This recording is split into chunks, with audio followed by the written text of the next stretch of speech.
दिल्ली के deputy CM Manish Sisodia के घर पर पिछले 7 घंटों से सीबीआई की छापेमारी जारी है। शराब घोटाला मामले में सीबीआई सिसोदिया से मैराथन पूछताछ कर रही है। सीबीआई रेड लेकर बीजेपी और आम आदमी पार्टी अब आमने सामने है। दोनों की तरफ से प्रेस कॉन्फ्रेंस की झड़ी लगी हुई है। सबसे पहले आपको हम इस रेड का अपडेट दे दें। सीबीआई के अफसर अब भी सिसोदिया के घर में जमे हुए हैं। सीबीआई अफसर सिसोदिया से शराब घोटाले पर पूछताछ कर रहे हैं। सीबीआई दिल्ली के डिप्टी सीएम के घर पर दस्तावेजों को भी खंगाल रही है।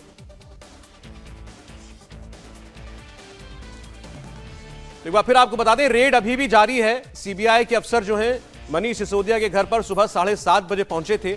मामला नई लिकर पॉलिसी को लेकर, दिल्ली की नई आबकारी नीति को लेकर घोटाले का जो आरोप लगा है उस पर है। और ये नई तस्वीरें आई हैं इस वक्त, आप देख सकते हैं। कुछ अंदर छानबीन करते, कुछ लिखा पढ़ी करते कुछ लोग आपको नजर आ रहे हैं। 7 घंटों से ये पूछताछ जारी है मनीष सिसोदिया से। एलजी ने चीफ सेक्रेटरी की शिकायत पर सीबीआई इंक्वायरी की सिफारिश की थी और उसके बाद से ये कयास लगाए जा रहे थे कि सीबीआई कभी भी पूछताछ कर सकती है मनीष सिसोदिया से। और आज सुबह 7:30 बजे सीबीआई की 6 अफसरों की एक टीम वो मनीष सिसोदिया के घर पर पहुंचकर अब पिछले 7 घंटों से उनसे लगातार सवाल जवाब कर रही है। देखते हैं सिलसिला कितना लंबा चलेगा। और बड़े संगीन आरोप बीजेपी लगा रही है मनीष सिसोदिया पर।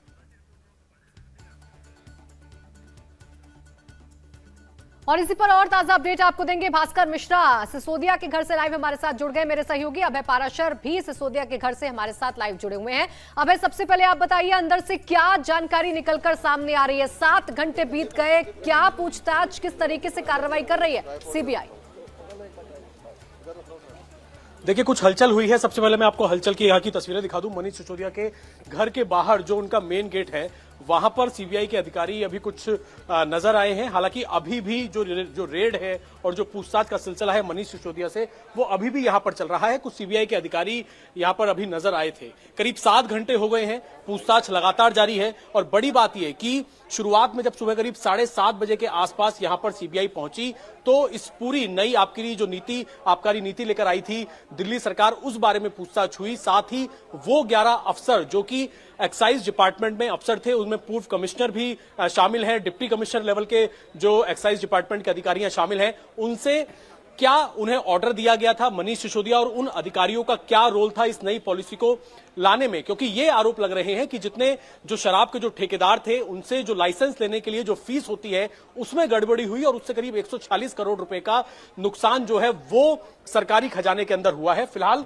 यहां की आप तस्वीरें अगर मैं आपको दिखाऊं, मनीष सिसोदिया का घर है ये, AB 17 मथुरा रोड, और अभी भी सीबीआई की टीम अंदर यहां पर मौजूद है। और जो सूत्र है वो ये बता रहे हैं कि सुबह पहले ये तमाम जो सवाल किए गए और उसके बाद लिखित बयान मनीष सिसोदिया का अभी भी चल रहा है। कई घंटों से लिखित बयान जो है मनीष सिसोदिया का इस वक्त लिया जा रहा है। साथ ही जो इलेक्ट्रॉनिक गजेट से वो फिलहाल सीज किए हैं सीबीआई ने। इस पूरे मामले के अंदर न केवल मनीष सिसोदिया बल्कि एक्साइज डिपार्टमेंट के जो पूर्व कमिश्नर थे उनसे पूछताछ की गई। हालांकि उनसे पूछताछ करके सीबीआई की टीम चली गई है। इस मामले के अंदर जो सोर्सेस है वो ये बता रहे हैं कि आज मनीष सिसोदिया से जो पूछताछ हुई है इस बारे में आने वाले वक्त में उन्हें एक नोटिस सर्व किया जाएगा, उन्हें सीबीआई दफ्तर बुलाया जाएगा, उनके दोबारा से बयान लिए जाएंगे जिन्हें क्रॉस वेरीफाई किया जाएगा। तो आरोप बेहद संगीन लग रहे हैं। और बड़ी बात यह, जिस तरीके से इसके अंदर जो भी राजनीति हो रही है, बीजेपी और आम आदमी पार्टी एक दूसरे पर जो आरोप लगा रहे हैं, लेकिन जब मुख्य सचिव ने जब एक चिट्ठी लिखी थी, एलजी ने इसके अंदर सीबीआई जांच की मांग की थी,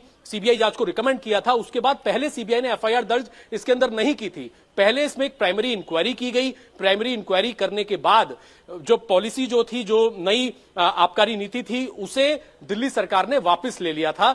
और अब जब आज सुबह रेड शुरू हुई उससे पहले सीबीआई ने एक नामजद एफआईआर दर्ज की है। जो सबसे ज्यादा इंपॉर्टेंट है कि जब इस तरीके के संकेत मिले कि करीब 146 करोड़ रुपए का घोटाला हुआ है इस पूरी नई एक्साइज जो नीति थी उसके अंदर, उसमें एक नामजद एफआईआर दर्ज की सीबीआई ने, जिसमें डिप्टी सीएम मनीष सिसोदिया का नाम था, जिसमें एक्साइज डिपार्टमेंट के जो पूर्व कमिश्नर हैं, उसके अलावा जो और बाकी के 10 एक्साइज डिपार्टमेंट के कमिश्नर जो अधिकारी थे जिन्होंने ये पॉलिसी लागू करवाई थी, उन सभी के खिलाफ मामला दर्ज हुआ है। सभी के रेड्स हो रही है। 21 जगहों पर अभी भी रेड्स चल रही है। अबे आपने बताया कि 7 घंटे से लगातार जो है वो जारी है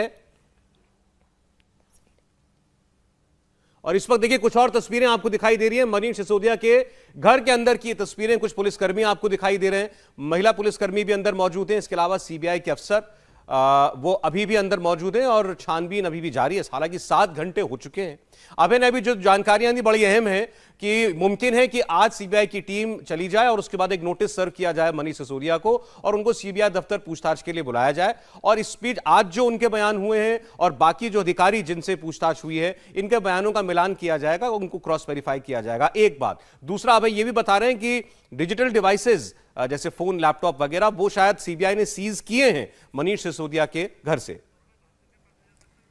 तो बिल्कुल लगातार अभय ये पूरी जानकारी दे रहे हैं। भास्कर भी हमारे साथ बने हुए हैं। भास्कर का रुख कर लेते हैं। भास्कर, अगर अभय की बात माने तो यानी कि गिरफ्तारी की तलवार अभी तो नहीं लटक रही है, लेकिन जो तमाम आरोप दूसरे बीजेपी के तमाम नेताओं ने लगाए हैं, क्या उनको लेकर भी अब कोई एफआईआर दर्ज की जाएगी? उस एंगल से भी इस पूरी जांच को आगे बढ़ाया जाएगा? देखिए, गिरफ्तारी की तलवार लटकी हुई है और ये सबसे ज्यादा आम आदमी पार्टी के नेताओं को पता है। यहाँ पे ऑफिस में लगातार इस तरह की चर्चा है कि हो सकता है कि आज ही गिरफ्तार कर लें सीबीआई, और इस तरह की बातें भी की जा रही है। जहां तक इस पूरे मामले की बात है, जब विजिलेंस इंक्वायरी में ये साफ हो गया था, सीबीआई की जांच अब शुरू हुई है। इससे पहले विजिलेंस इंक्वायरी में ये साफ हो चुका है कि इसमें गड़बड़ी हुई है और कई स्तर पे हुई है। सबसे पहले जो ट्रांजैक्शन ऑफ बिजनेस रूल्स है उसका वायलेशन हुआ।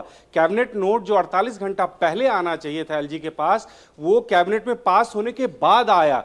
जो शराब कारोबारी हैं उनको कोरोना के नाम पे 144.36 करोड़ का लाभ पहुंचाया गया। इसके साथ साथ कई बार और फायदे पहुंचाए गए और ये सिलसिलेवार ढंग से ये जानकारी एलजी हाउस से दी गई। इसके साथ साथ ये कहा गया, आम आदमी पार्टी जब ये नई नीति बना रही थी, लगातार प्रेस कॉन्फ्रेंस कर रही थी और ये कह रही थी कि ये बहुत बड़ा फायदा होगा, इससे दिल्ली की जनता को यहां 3000 करोड़ से ज्यादा का रेवेन्यू मिलने वाला है। लेकिन खुद के ही कैबिनेट नोट में ये माना आम आदमी पार्टी ने कि इससे रेवेन्यू का लॉस हुआ है। और ये जब एलजी हाउस से सामने आया उसके बाद, हालांकि मनीष सिसोदिया सामने आए थे और उन्होंने ये कहा था कि दिल्ली में जो तकरीबन 850 शराब की दुकानें खोलनी थी हमें, उसमें से जो ऐसे इलाके थे जहां पे दुकान नहीं खुल पाए, उसकी वजह से नुकसान हुआ। और इसका आरोप पूर्व एलजी पे लगाया कि शराब नीति को पास करने से महज एक दिन पहले उन्होंने नीतियों में यह बदलाव लाया कि जो इलाके ऐसे हैं जो ऑथराइज नहीं हैं, उन इलाकों में दुकानें नहीं खुलेंगी और इसके लिए डीडीए और एमसीडी का परमिशन चाहिए। लिहाजा यह हुआ कि आसपास के इलाके में दुकानें खुली और जो जिन इलाकों में दुकानें नहीं थी वहां से लोग शराब खरीदने के लिए उधर गए। और इस नीति के तहत सरकार ने यह तय किया था कि जो लाइसेंस के तौर पे फीस मिलने वाली है वही सरकार का सबसे बड़ा पैसे का स्रोत होगा। तो इस लिहाज से कम दुकानें खुली, इसका मतलब यह हुआ कि सरकार के पास कम पैसे आया और कम दुकानों में शराब ज्यादा बिकी और इसका फायदा जो है वो शराब कारोबारियों को मिला। तो इस तरह से ये मनीष सिसोदिया के द्वारा भी कहा गया, लेकिन वही एलजी के द्वारा ये स्पष्ट किया गया है, पूर्व एलजी के द्वारा भी, कि हमने सरकार को जगह जगह पे ये ताकीद की थी और हमने जो कुछ भी किया है वो पूरा नियम और कानून के तहत किया है, इसमें कोई गड़बड़ी नहीं हुई है। वर्तमान एलजी आने के बाद आपने ये देखा होगा कि इसमें कार्रवाई बहुत जल्दी से हो रहा है। जैसे ही दिल्ली के मुख्य सचिव के द्वारा लेटर आया, 2 दिन के अंदर में सीबीआई इंक्वायरी ऑर्डर कर दिया गया और कुछ ही दिनों में यानी 6 अगस्त को ही विजिलेंस इंक्वायरी की रिपोर्ट के आधार पे 11 अधिकारियों को सस्पेंड कर दिया गया, जिसमें एक आईएएस अधिकारी और बाकी तमाम अधिकारी, सेक्शन ऑफिसर तक के इसमें अधिकारी शामिल थे। और उसके बाद लगातार कार्रवाई हो रही। फिर उसके बाद 9 अगस्त को पूर्व एलजी के द्वारा स्पष्टीकरण दे दिया गया मनीष सिसोदिया के आरोप पे, जिसमें उन्होंने कहा था कि एलजी की वजह से दिल्ली को नुकसान हुआ है रेवेन्यू का। तो ये तमाम लगातार ये सब इतना रैपिड हो रहा था कि ये लग रहा था कि बहुत जल्द इसमें कार्रवाई होने वाली है। बीजेपी और आम आदमी पार्टी आमने सामने है। इस घोटाले को लेकर सीबीआई जांच कर रही है। सवाल है अब मनीष सिसोदिया के सामने, जिसके जवाब वो दर्ज करवा रहे हैं। लेकिन इस बीच सियासत अपने चरम पर पहुंच गई है। आप नेता संजय सिंह ने आरोप लगाया कि दिल्ली की शिक्षा क्रांति से घबराकर बीजेपी छापेमारी करवा रही है। इसका जवाब दिया दिल्ली बीजेपी अध्यक्ष आदेश गुप्ता ने। जब केजरीवाल की लोकप्रियता बढ़ रही है, केजरीवाल चुनाव में जीत रहे हैं, एक के बाद दूसरा स्टेट, दूसरे के बाद तीसरे स्टेट में पहुंच रहे हैं, तो उसका सबसे प्रमुख कारण है दिल्ली का शिक्षा और स्वास्थ्य का मॉडल। दिल्ली के शिक्षा और स्वास्थ्य की क्रांति। इस बात से परेशान होकर, इस बात से हैरान होकर नरेंद्र मोदी जी को रात में नींद नहीं आती। उनको सिर्फ एक ही चिंता लगी रहती है कि कैसे केजरीवाल को रोकना है, कैसे शिक्षा मॉडल को रोकना है, कैसे स्वास्थ्य को मॉडल को रोकना है। शराब माफिया पर इतने मेहरबान हो गए केजरीवाल साहब कि उन्होंने उनका कमीशन जो 2.5% था पहले, उसको बढ़ाकर 12.5% कर दिया। इतने मेहरबान हो गए कि दिल्ली में 21 ड्राई डे की संख्या थी, उसको घटाकर 3 कर दिया गया। मेहरबानी का आलम यह रहा कि ब्लैक लिस्टेड कंपनी को भी ठेके दे दिए। जो कार्टेल अलाउ नहीं था, इन्होंने ही शराब नीति बनाई कि उसमें कार्टेल अलाउ नहीं होगा, वो कार्टेल भी अलाउ कर दिया। और चोर दरवाजे से मैन्युफैक्चरर कंपनी को ट्रेडिंग के लिए अलाउ कर दिया। ये सारा पाप दिल्ली के अंदर, दिल्ली में अरविंद केजरीवाल सरकार जो ईमानदारी का ढिंडोरा पीट रहे हैं। इंडिया टीवी हर वक्त हर जगह डाउनलोड करने के लिए सर्च करें India TV news Google play store या ऐप स्टोर पर।